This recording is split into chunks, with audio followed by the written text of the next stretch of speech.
और जिठानी मॉडर्न देवरानी। अर्पिता की शादी राकेश से तय होती है, जो एक सरकारी नौकरी करता था। अरे चाची, अर्पिता इतनी सुंदर, पढ़ी लिखी और मॉडर्न लड़की है, फिर कहाँ आप इसकी शादी ऐसे घर में कर रही हैं? अरे लड़का सरकारी नौकरी करता है, इंजीनियर है, खूब कमाता है, खूब मेहनत की है लड़के ने इस नौकरी के लिए। अर्पिता भी राकेश को पसंद नहीं करती थी, लेकिन पिता ने हाँ कर दिया तो शादी के लिए मन मारकर तैयारी कर रही थी। हाँ माँ, चाची ठीक ही तो कह रही हैं। पता है मेरी सहेलियों के पति कितने मॉडर्न हैं। अरे देख बेटा, तू मॉडर्न है ना, वो पढ़ने लिखने वाला गांव का होनहार लड़का है, तू जैसा रखेगी रहेगा। अब तक कोई उसकी केयर करने वाला नहीं था, है तो सिर्फ एक भाई भाभी, और माँ पिता तो गांव में ही रहते हैं। अर्पिता का मुंह बन जाता है। वो पिता के फोन से राकेश का नंबर लेकर उसे मिलने के लिए बुलाती है। आज तो मैं उसे साफ साफ मना कर दूंगी, मुझे नहीं करनी शादी। शक्ल देखी है ना, कपड़े पहनने का तरीका है ना बोलने का। अर्पिता राकेश से मिलने जाती है। अब क्या हो गया, आपने मुझे अर्जेंट मिलने को बुलाया, सब ठीक तो है ना? हाँ सब ठीक है, पर मैं आपसे कुछ कहना चाहती हूँ। आप ना इस शादी से मना कर दे। राकेश की आंखें अर्पिता की इस बात से लाल हो जाती है। वो रोंधे गले से कहता है, लेकिन शादी की सारी तैयारियां हो गई हैं। मैंने आपके साथ एक अच्छे भविष्य का सपना भी देख लिया है। ऐसा मत करिए प्लीज। माँ पिता के अलावा मैंने किसी को दिल से अपना माना है तो वो आप ही है। देखिए, मुझे आपसे कोई समस्या नहीं है, लेकिन आप मेरे जैसे नहीं हैं। मैं मॉडर्न लड़की और आप। मैं आपसे वादा करता हूँ, जब तक आपके लायक नहीं बन जाता मैं कभी आपसे बीवी का हक नहीं मांगूंगा। अर्पिता राकेश का प्यार देखकर पिघल जाती है और शादी के लिए हाँ कर देती है। दोनों की शादी हो जाती है, लेकिन शादी के बाद राकेश की भाभी, जो कि पूरी देहाती थी। ए राकेश, उठ, जब पानी भर कर ला और तेरी बीवी को बोल के चूल्हा लगा दिया है, रोटी बना ले। क्या है ये सब? और तुम्हारी भाभी इस तरह चिल्ला क्यों रही है? क्या करूं, भाभी ही खाना बनाती है और मुझे पढ़ने के लिए इस घर में रखा, तो मैं घर का सारा काम कर देता हूँ। अब तुम आ गई हो, अपने तरीके से देख लो। ये मकान तो तुम्हारे पापा ने बनवाया था ना, शहर में, ताकि बेटा पढ़ाई कर सके। हाँ, पर भाभी ही पूरे घर में रहती है। ठीक है, देखो अब। अर्पिता बाहर जाती है। सूट पहनी अर्पिता को देखकर जेठानी का पारा हाई हो जाता है। ए शहर की हीरोइन, यहाँ ना चलेगा ये सब, समझी? साड़ी पहनो, साड़ी। वो नारंगी वाली निकाले हैं तुम्हारे लिए, जिसमें हरे रंग का फूल बना है, और सीधे पहुंचो रसोई में। मेरे आगे नहीं चलेगा ये सूट बूट का नाटक, समझी? देखिए भाभी, आप बड़ी हैं, आपने राकेश की पढ़ाई में मदद की, लेकिन ये मकान इनके पिताजी का है, तो मैं अपना पोर्शन अलग कर रही हूँ। मैं आज से आपके साथ नहीं रहूंगी।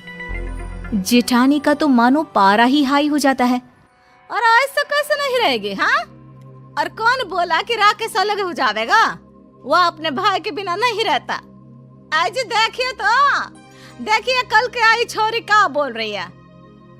राकेश के साथ बात हो गई है, मैंने ऊपर का हिस्सा राकेश को दे दिया है। उसके अपनी जिंदगी शुरू हो रही है, तो अच्छा है ना कि अब रसोई भी अलग हो जाए। अर्पिता राकेश की ओर फक्र से देखती है कि उसने अर्पिता के लिए स्टैंड लिया। अर्पिता बाजार में जाकर सारा रसोई का सामान ले आती है। पिता के दिए सामान से घर सजाती है और अपने तरीके से पूरे घर की सजावट करती है। शाम को राकेश ऑफिस से आता है। कुर्ता पैजामे में राकेश को देखकर, अरे ये क्या पहना है? भाभी सिलती है ना कुर्ता, मैं सारी कमाई भाभी को ही दे देता हूँ।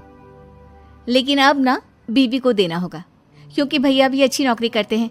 भाभी अपने पति का पैसा संभालें और मैं अपने पति का पैसा संभालूंगी। तभी भाभी आ जाती है।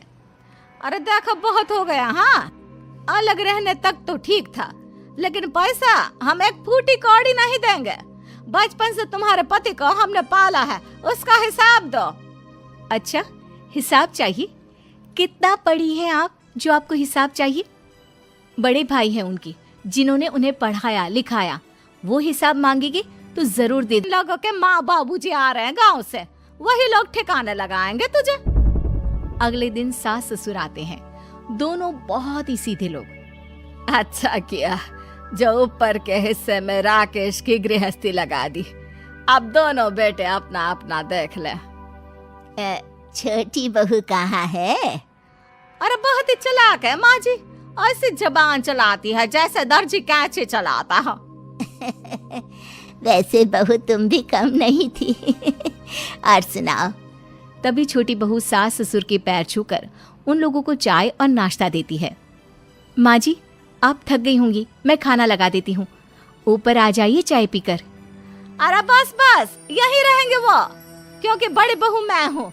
हमेशा से इनके माँ बाबूजी मेरे पास ही आए हैं।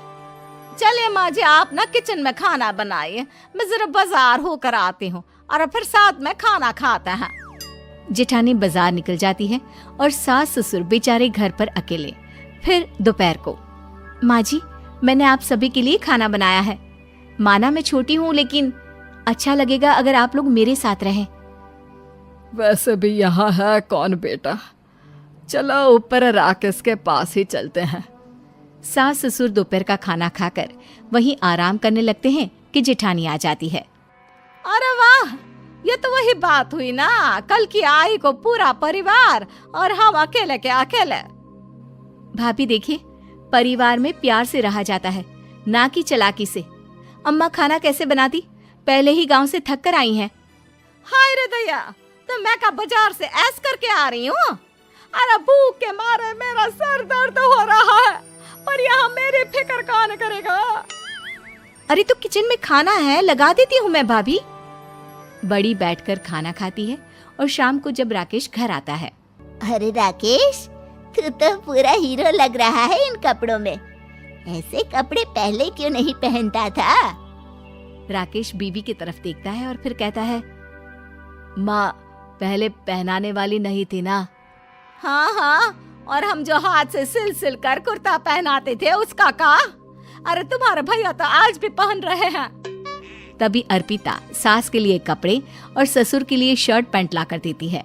उन लोगों को फ्रिज से ठंडा पानी और टीवी में फिल्म दिखाती है। अरे कब से इनको बोल रहे हैं कि फ्रिज वाले आओ, लेकिन ये है कि मानत ही ना है। बहू, अब तो तुम ही समझाओ ससुर जी को। नहीं पापा, आप फ्रिज मत लीजिए। अरे वाह रे छोटे, खुद फ्रिज का ऐसे का मजा ले, और इनकी माँ के पास फ्रिज भी ना हो। अरे देखा पिताजी, देखा माँ जी कब बोल रही है। अरे उसकी पूरी बात तो सुन लो कि वो क्या बोल रही है। वो इसलिए क्योंकि अब माँ जी और पापा यहीं रहेंगे मेरे पास। पापा यहीं रहेंगे मेरे पास। घर को घर सिर्फ मॉडर्न या गांव की सोच नहीं, बल्कि संस्कार बनाते हैं भाभी, और संस्कार अच्छे हो तो सब सही हो जाता है।